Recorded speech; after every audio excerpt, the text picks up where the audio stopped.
खबर मैनपुरी से। मैनपुरी पहुंचे कैबिनेट मंत्री जयवीर सिंह ने दिया बड़ा बयान। कांग्रेस के लोग बेबुनियाद बातें करके इंडिया गठबंधन देश का विश्वास खो चुके हैं। कांग्रेस के लोग कभी राम को काल्पनिक बताते हैं तो कभी सनातनी धर्म को अलग बताते हैं। बीजेपी ने सभी पार्टियों को दरकिनार कर दिया है, जिससे कांग्रेस बौखला गई है। एचआरडी मिनिस्टर अपने हिसाब से काम करती है, समय समय पर चेक करती रहती है। ऑनलाइन हाजिरी को कोई भी कर्मचारी विरोध नहीं कर रहा है। कैबिनेट मंत्री ने दरबार लगाकर सुनी जनता की समस्या। ने कहा है कि प्रधानमंत्री जो राष्ट्रपति पुतिन को गीता उस पर आपत्ति जताई। किसने जताई है? कांग्रेस नेता हुसैन जरपाई।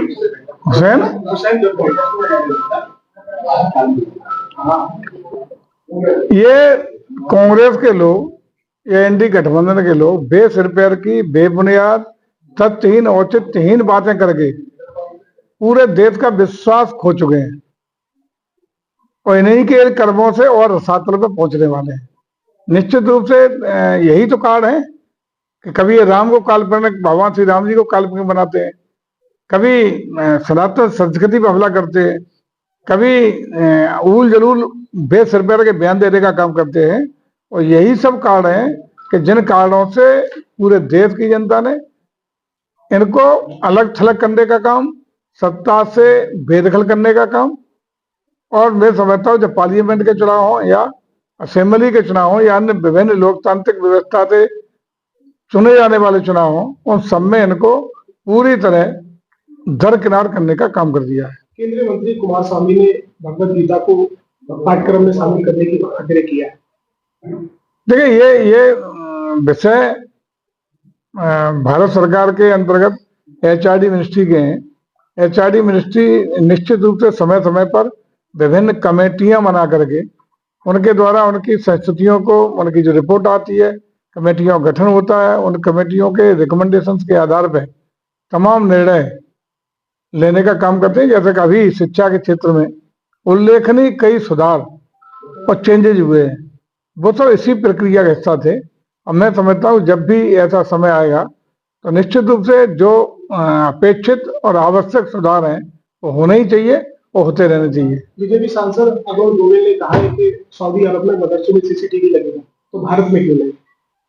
ये तो पारदर्शिता और गुणवत्ता के लिए हर जगह आवश्यक है, हर जगह लगाए जा रहे हैं और मुझे लगता है लगना ही चाहिए।